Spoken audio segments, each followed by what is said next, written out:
the logic of having a sort of rationale behind doing some kind of mapping exercise is this idea about, well, how do we build representativity and inclusivity as a CoP. And I think the logic was, instead of starting out by kind of recruiting membership at local level and provincial level and creating provincial level CoPs and local level CoPs, there was a recognition that there's a heck of a lot going on. There are existing structures, and rather than reinventing the wheel, maybe the first place to start is by working with and through those existing structures. So we started by asking, should we do some kind of mapping exercise to identify those structures?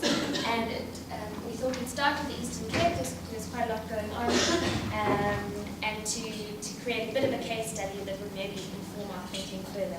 So I'm going to present quite briefly, and I'm not really going to go into the kind of content of what came out of looking at the Eastern Cape. I'm more going to talk about the process and just highlight what came up and the value. And then Sam's going to talk about how we could maybe use the lessons from this to inform some kind of a survey or questionnaire tool to do a broader mapping process. So this is what Eddie, myself, Sam, and Anna have been working on, and as Gretchen's presentation, this is all for discussion at a later site.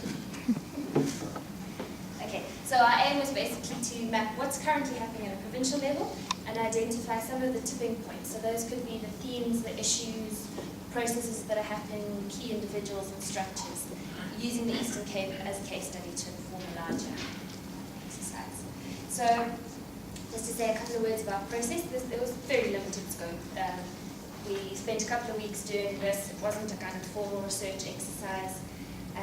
We mostly relied on using existing knowledge and information that we had about the province and speaking to key informants. So this is by no means comprehensive, and there's still a lot of information that could be gathered from the Eastern Cape as well as the other provinces.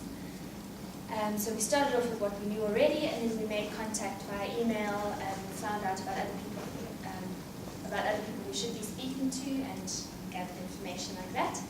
And just to say that generally there was a very positive response, because we have had worries, and it's been raised quite a lot, that there's a lot of turf protection, there's a lot of defences in the sector. But actually when we spoke to people about what we were doing and asked them to share information, it was generally very well received and positive, and people were happy to share.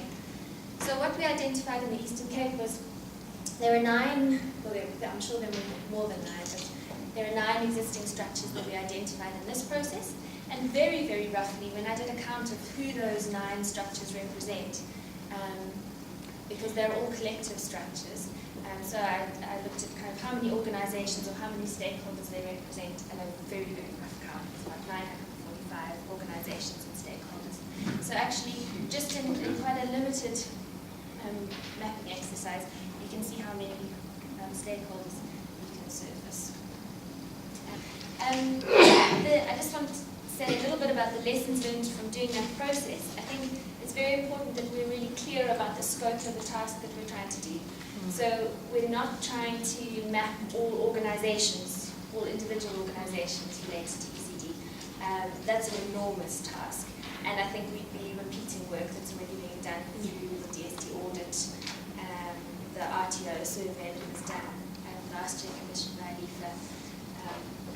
That kind of thing is done. I think our focus is very much on what are the structures, what are the collective bodies, be they networks, be they alliances, multi-sectoral or single stakeholder. But that's the exercise that we're involved in. And the other really important thing is to be clear about why we're doing it. And I think that speaks to what we were talking about earlier, which is about making the community of practice as inclusive as possible. And if we want to, if we want to build up our voice as a community of practice, we have to make sure that we are as inclusive as possible and as representative as possible. And it makes sense to do that through existing structures rather than reinventing the wheel. Also just very much related to what Gretchen and Caroline have been working on, I have a very clear statement of what the ECD Community of Practice is and what our purpose is. Because when we go out to talk to other forums and stakeholders, that's obviously the first question that you get back, and it links into some defensiveness sometimes, and who are you, and are you trying to replace us, and what are you trying to do? So I think if we're very clear in our own minds, and also Gretchen put it well in our working group meeting, and not being apologetic about who we are, but saying this is consciously who we are, this is what we're trying to achieve, and we like to involve as many people as possible.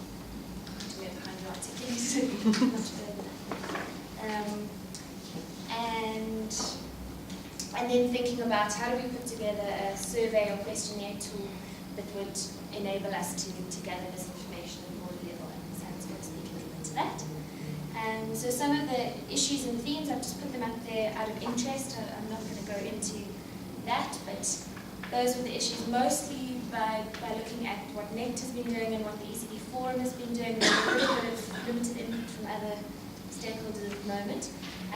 And it was very interesting looking at those because it brought up a lot of examples of how different structures have worked on those issues, which I think beyond the specific purposes that we're doing the mapping exercise for, could be really valuable in terms of sharing best practice and learning from each other about how to engage with some of those issues.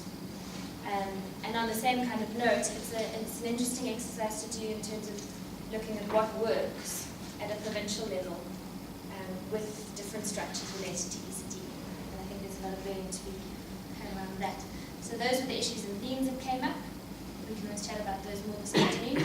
And these were some of the processes that are taking place at a provincial level. So the DSD audit, which is national and also provincial, and the work of the Provincial Planning Commission, the consultations around the ECD policy and program, the DSD-led process around the integrated ECD program of action. UNICEF is quite active in the Eastern Cape as well, providing technical support to the government departments. And then Takanani Sesame are involved in an outreach project in the Eastern Cape, and we've also just started working with Alifa and Lavantana on exploring ideas of scale-up and the essential package. So just certainly not a comprehensive list, but some ideas of the processes that are taking place. And hopefully they'll give us some ideas of where there are overlap and where there could be value in taking collective action, and addressing some of the gaps, for example, that Sherry brought up earlier about what are the issues that we actually need to surface and highlight.